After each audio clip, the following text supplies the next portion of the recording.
All right, welcome back. It is the Vegas Take Sharp and Shapiro.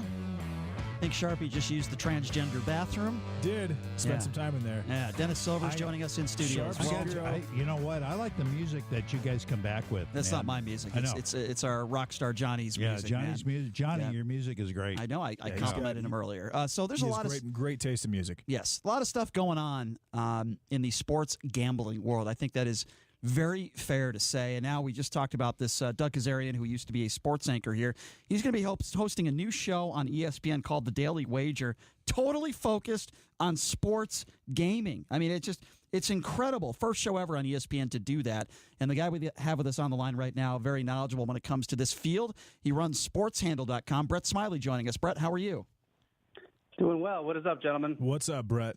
Not much. Brett, so what do you think? What do you think of this? I mean, a show now on ESPN completely dedicated to sports wagering. I mean, we're setting new precedents here, right?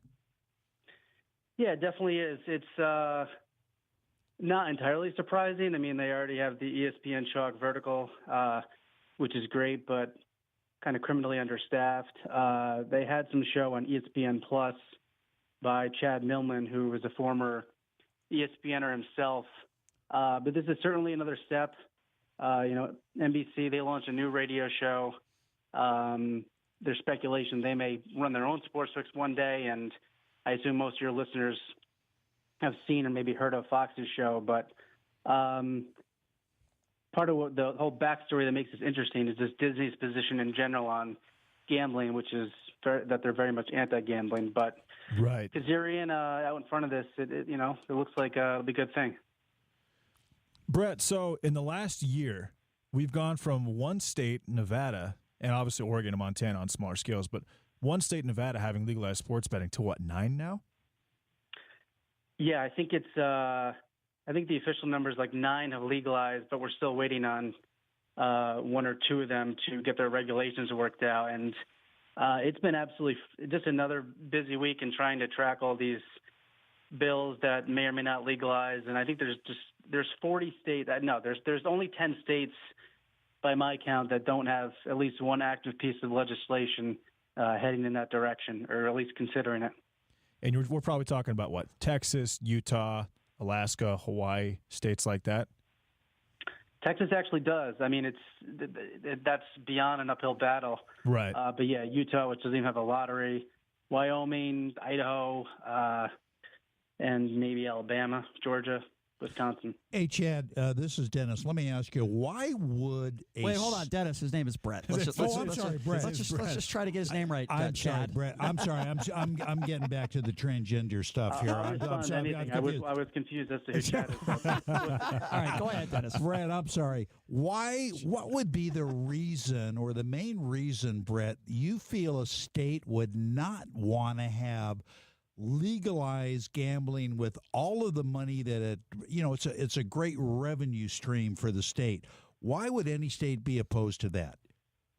Well, there are some states that are so-called non-gaming states that don't have casinos at all, and those include Tennessee and Virginia, but which are 2 of them that are actually considering betting. But a lot of it is, I guess, conservatism. In Texas, they have card rooms, but that's about it. But one of the other huge battles that we're seeing playing out is a lot of these states have tribal or Native American casinos, right. And sports betting is not something they've ever done. Right. It's a lot lower margin compared to slots, more volatile, and I think mainly they're reluctant to open up their tribal state compacts. They're very protective of their exclusivity, and there's some that are a little warmer to it than others, but they pay a lot of money in state tax dollars, like in Connecticut and Oklahoma, for example, and they just want to make sure that everything is square before they move forward.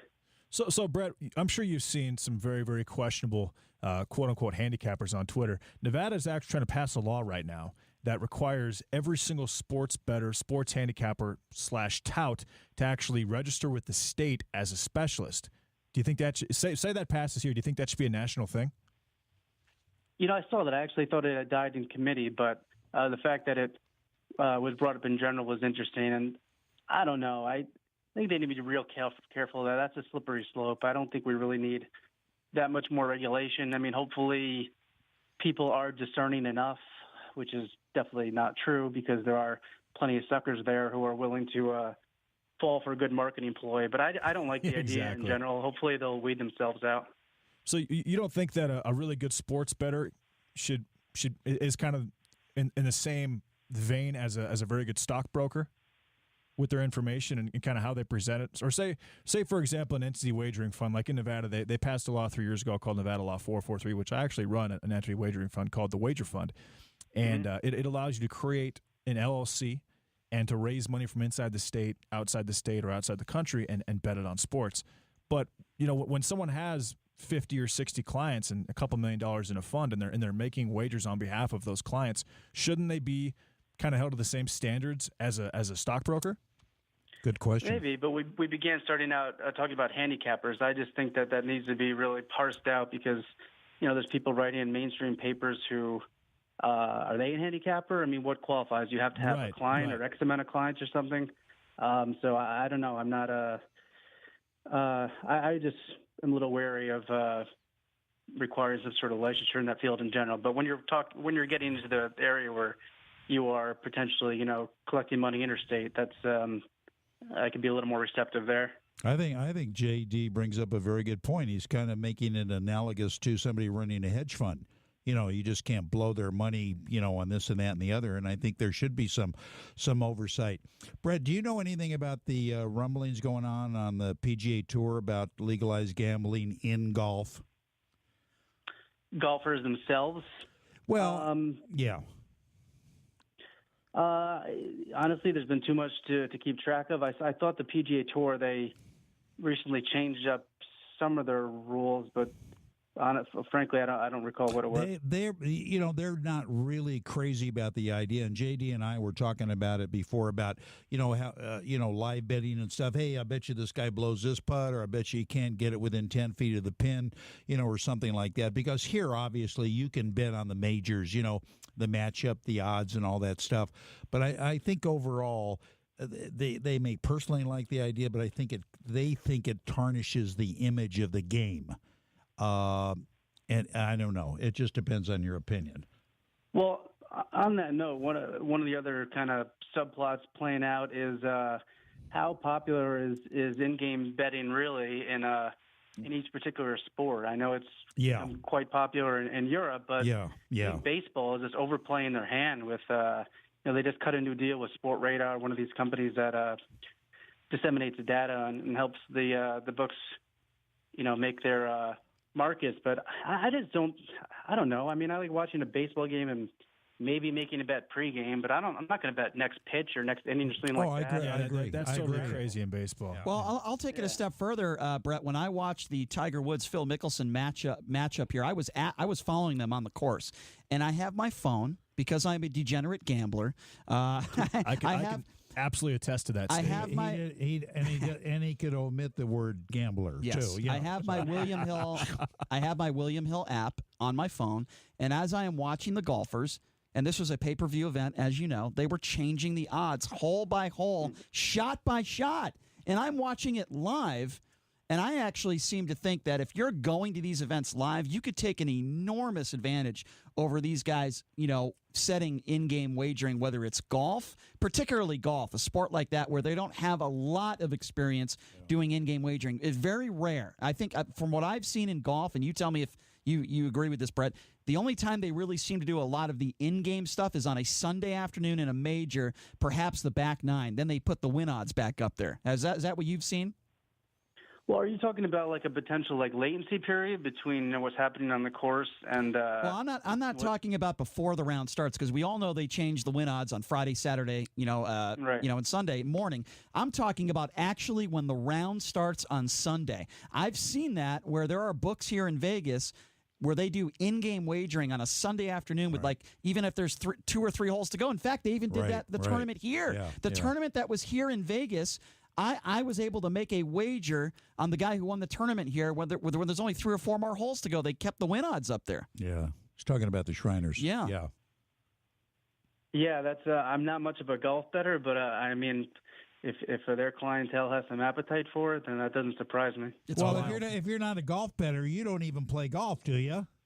I actually do. Not do very you? well. It's, the over. I got a 6-month-old, so over under. Oh, you're done. You're done. absolutely. Yeah. All right, Brett, I was two gonna more say questions 3.5, for you. 4. So I just got to get one in March, and then I can do that. Fair enough. There you go. Two There more you go. questions for you. One, how many states do you think will have legalized sports betting by the end of 2019? And is this Wire Act, which keeps me in Nevada every day, I can't travel ever because I'm stuck in Nevada, is this Wire Act going to go away eventually, or is Sheldon Adelson just going to get his way?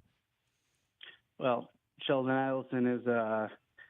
I read he's in dire condition. But the first question first. Indiana is looking like a go fairly soon, and there are others that are different places in the game right now. Illinois, they seem to be heading that direction. Looking at the map, probably I think 5.5 is probably the right number for this year. So what does that give us? Close to That puts us at 15. What Arkansas gets the regulations out. So I'll say 14.5 conservatively. Well, then you throw in DC. What about They Iowa? should be allowed by Iowa, New York?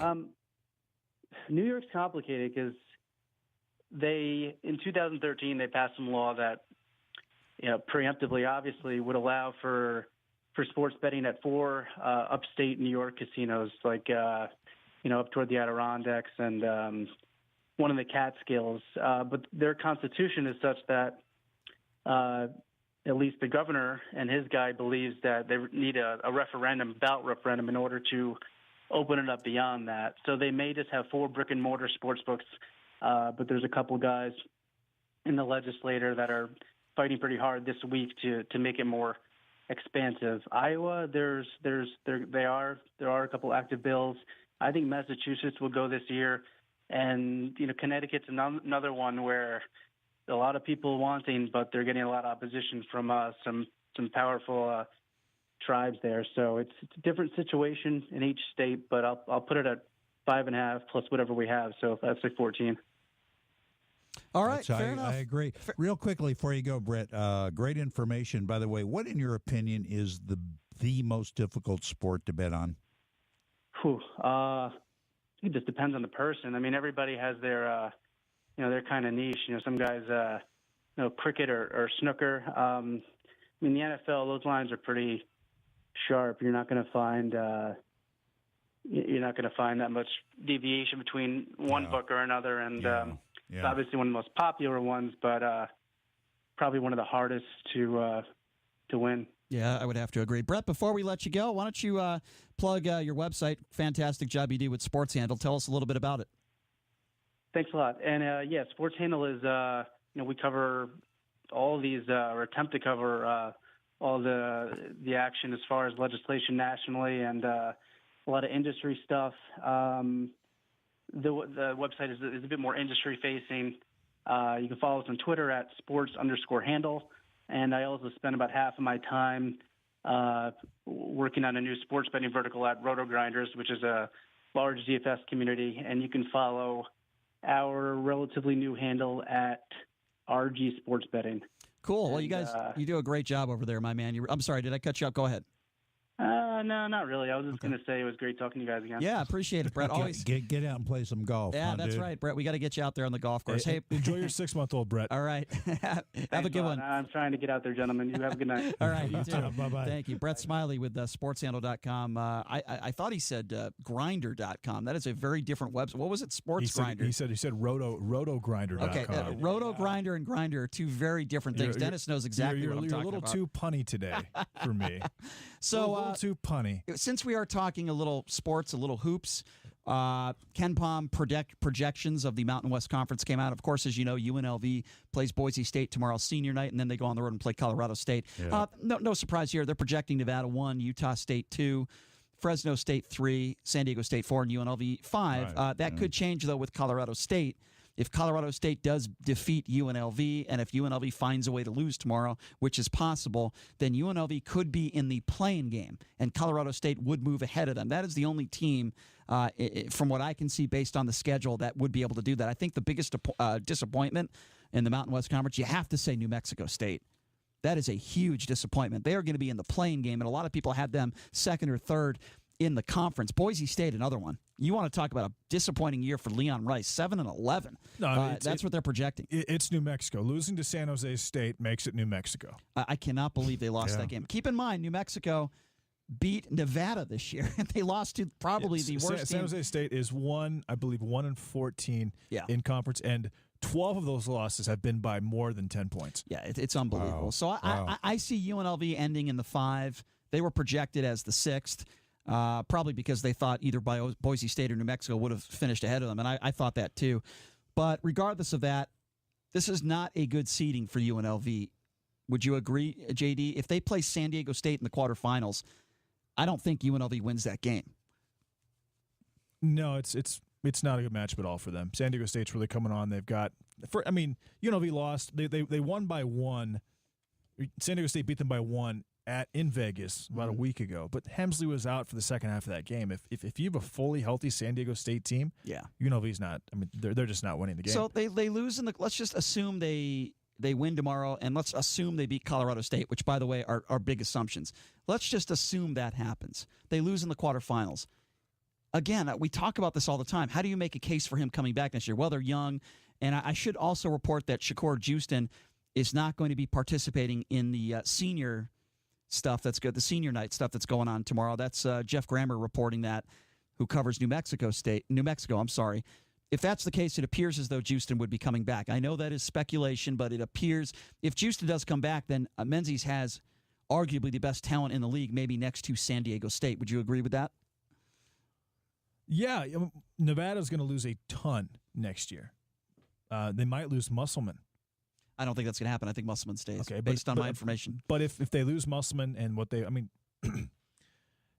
UNLV's bringing back Houston, Hardy, Hamilton, Chomboy. Chamba Chua. I mean, they're bringing back quite a bit of talent. Maybe they bring in a transfer. I don't know if they're going to. It's very possible that they could. Yeah, they're definitely top 3 or top 4 minimum next year, and talent-wise in conference. But what is good enough for him? And I can't believe I'm saying this. If you asked me this month and a half ago, I would have said he was a dead man walking and he wasn't going to be here next year. But it appears as though he probably will be returning next year. So if that does happen, we all know what Tony Sanchez needs to do to keep his job. That's the writing's on the wall. It's either bowl game or I'm actually fairly confident he's going to do that, assuming that his team stays healthy. I agree, but I was bringing him up because we know what he needs to do to keep his job. That's rather obvious. What does Menzies need to do if, in fact, he comes back next year, which is not a guarantee, but if he does come back next year, what type of year do you think he needs to have? He might actually need to win the Mountain West Conference next year. So you think if he finished second and got maybe into the NIT, Francois would let him go? I have no idea what Francois is going to do. I have no idea what she's thinking. Her idea of bringing more fans in the stands seems to be, at 3 o'clock when people get out of class, having some sort of lounge. That seems to be working very well. I mean, I have no idea what she's thinking. A lounge with TVs and I believe tacos. Yeah, something is what she said. Something like that. TVs and tacos. Yes. Does she understand? Possibly a desk to do your homework. That's not bad. That's not bad. Does she understand that I may go back to school? The fans are not going to show up next year. I can almost guarantee you that she has no idea that Marvin Menzies is 3 and now 30 against top 100 opponents. She has to know that. I mean, if she actually knows that and she's choosing to do nothing about it and she's seeing the drop in attendance that has been here this year, then she isn't fit for her position, in my opinion. You don't think a few alums are going to give her the word? It's not about that. It's about money. There are plenty of alums that do not want Menzies there. The program is extremely strapped for cash right now. That's the issue. This is about money, and everybody talks about, Patino would have never taken the job. Are you kidding me? If somebody offered that guy a $10 million 5-year deal, he would have taken it in a heartbeat. And Menzies wants to, say, well, no, he's my friend. I mean, it's not even in conversation. Look, if UNLV had the money, it absolutely would be in conversation. And the money's in Vegas. Here's how I know that. Bye Bye Baby. I'm sorry, Janie and Jack is a place where you can buy clothes for young kids. Yep. And they are going out of business. They're part of Gymboree. Gymboree is going bankrupt, and Janie and Jack are looking to get purchased. There's 600 Janie and Jacks across the United States. Really? Based out of San Francisco. Several Vegas residents have inquired about purchasing Janie and Jack for over $300 million. Oh, so the money is in Vegas. The money is here. Oh, yeah. You just got to find it. Yeah. Well, isn't that Francois's job? Of course, it's her job. So why is she not able to do that? Because she's looking to go somewhere else. She doesn't care about this job. You really think so? Absolutely, She hasn't. Well, it's her job and it's community relations too. She's never been in. It's a combination of things. She's never been in a situation like this before, has she? Community relate? No, she hasn't. No. So I mean, this is a. First of all, can you imagine what the fans are going to be like next year? As how horrible they were this year. I'm going to assume that UNLV is going to win more games next year. I'm going to assume they are going to be one of the top teams in the Mountain West. But last year was the same scenario. You could argue that they had top talent in the Mountain West. Look at how that season ended. The one advantage for Marvin Menzies is that the conference is just god awful. It's just terrible. Is it going to be better next year? I'm not so sure. I'm not so sure the conference is going to be better. Sam Merrill's a senior. Next year, is he senior? I think he's a senior this year. He's a senior this year. That's what I'm saying. Utah State's not going to be better, right? Nevada loses Martin. They lose everybody. Caroline, they lose it all. They lose everybody. You could make the argument that San Diego State... Boise State is kind of young. San Diego State's losing Jalen McDaniels, as you know. They're losing Hemsley, too. They've got a couple of decent freshmen. They got some good recruits coming in. Not really a decent guard. I think San Diego State's going to be really good next year because they got, from what I've heard, they have a pretty good recruiting class coming in. Boise State, they have to be better next year. Otherwise, Leon Rice is gone. Air Force is Air Force. San Jose State shouldn't even be a D3 team. Even Carvacho's gone. Nico's gone. Yeah. Well, I think Colorado State's going to be a little bit better. I think Medved is a decent coach. I don't think he's a great coach, but he's okay. Honestly, but just by default, UNLV's a top 3 team next year. Hypothetically, by default, yeah. Hypothetically, I could definitely see that. And if Marv brings in a high quality transfer or picks up a great recruit at the end, good for him. Great. But they don't have a lot to prove next year. How's their out of conference schedule? Was it difficult? I haven't looked at it. I don't think they've released that yet. They haven't released their out of conference schedule. I'm going to tell you something. He better have learned his lesson this year because he got hammered all year, rightfully so. His out of conference schedule was atrocious, and then they lost to Valpo. They lost to Loyola. The best team they played out of conference was Cincinnati, and they lost that game. I mean, it's just bad. Just really bad. We only have a few minutes, but I will try to take a couple quick phone calls, sneak a few in. Okay, why don't I give out the number? 257-5396, 702-257-5396. To our loyal listeners, we are talking UNLV Hoops Mountain West Conference. We will try to sneak in a few calls before Mr. Ken Thompson takes over. It's a little distracting because I see Ken Thompson behind the window here derobing. He's taking off his sweatshirt, and it's very difficult for me to focus when he does that. Seeing his arms and his tattoos, and I hope he wore some underarm. That's all I'm saying to Ken Thompson. Is he a member of Maroon 5? No, he's too old. He's too old for that. 257-5396, the number to call, 257-5396. Go to Chuck. Chuck, thanks for calling in. How are you, Chuck? Hey, Chuck. Aside from the Rebels not being that good, how much do you think the Knights have taken away from your attendance? That's a good question. I'm going to give you an answer that might surprise you. I think next to nothing. You know why, Chuck? Because a lot of these Knights games aren't even on the same night as a Rebel game. And, so I don't think they're taking anything away from it, to be honest. And now it's possible that they are taking away money. What, a couple hundred people? No, I'm saying money. It's going to cost you what for season tickets to the Knights games? They're extremely expensive. There's no comparison to UNLV. And so if you go to the Knights game, say you're a father and you've got 2 kids, and you choose you have the opportunity once a week to go to a game or twice a week to go to a game. What are you going to do? You're going to go to a Knights game or a UNLV game. But the point I'm trying to make is a lot of these games don't fall on the same night anyway, so it doesn't matter. But you're still got to spend money on the tickets. No. All right, look up the schedule. Look up the schedule. How many? But JD, look up the schedule. How many games are home games for both teams? Long story short, Chuck, that's a great question. It's a great question, but I'm asking. I'm posing a question now. How many games throughout the regular season at the Thomas and Mack Center, home games, fall on the same night as a Vegas Golden Knights home game? One or two, maybe? No, 1 or 2. Yeah, I agree. Yeah. And I'll tell you, who's taking money away is the Las Vegas Lights. Yeah, I don't think so. That was a bad joke. What's next? The Aces? Chuck, there's your answer. I hope we answered your question. I really don't think, Chuck. Thanks for the comments, guys. You got it, Chuck. Hey, thanks, Chuck. I really don't think that they've taken much of any money away at all. If anyone of you, it's an excuse. It's an excuse. It's what, a couple days, a couple games. Yeah, I agree. It just doesn't make any sense to me. The reason why fans aren't showing up to games. If anything, what they've done is they've created a standard, and Vegas expects winners. And UNLV isn't a winner, so why would you support a loser? The reason why fans don't show up is because they're not. 2 reasons. They're not winning, and Marvin Menzies isn't doing enough. 2 different reasons, and those 2 go hand in hand. It's simple. They don't have the product. No, it's not a good product. If it's a good product, they'll come. Right. Simple as that. Exactly. And even if it's not an exciting brand of basketball, Lon Kruger's teams never were. So when do we have Mike Grimala in studio? No, he's not coming in. He's not coming? No. All right. There's no chance. Fair enough. No, there's no chance. You know, a lot of people that drink the Kool-Aid, that write, and I'm not talking about Mark Anderson. We love having Mark on. He does such a great job. But there are other writers in town, I think, that they only go on stations that have a financial relationship with UNLV. I enjoy, as you know, I'm not afraid to debate anybody. I'm not a tough guy or anything, but I like having good debates with people. And you know what? That's not fake news. That is purchased news. Yes. That is bought news. That is true. If you're going to use the term fake news, I would say some of the people covering UNLV basketball, I would absolutely agree with Donald Trump. That is fake news. Fake news. Yeah. Yes, it is. Well, Dennis, thanks for coming in, my man. My pleasure. Always appreciate it. Anytime. We got to get out there and hit the links again soon. Love it. Yeah, thanks for coming on. Look out for those transgender bathrooms. I know I know that's an issue with They you. come at you. Yeah, look out for that. I'm telling you, he looked at me for about 5 seconds. He looked like he'd just seen a ghost. Yeah, Poor Dennis. I didn't want to go in. I told you I wet my pants because I didn't go in. Well, thanks for coming in, Dennis. JD, we're going to have a fun weekend tomorrow, UNLV basketball. We'll catch you all same time, same place on Monday. Chris Wynn going to be joining us in studio on Monday, so that's always a good time. So have fun, everybody. Have a great time. Mr. Ken Thompson himself will be coming up next, so stay tuned for Ken. He does a great job breaking down all the weekend action, and great job by Johnny on the phones and on the boards pressing the buttons. The Vegas Take, everybody. Thanks for joining us. Have a fantastic weekend.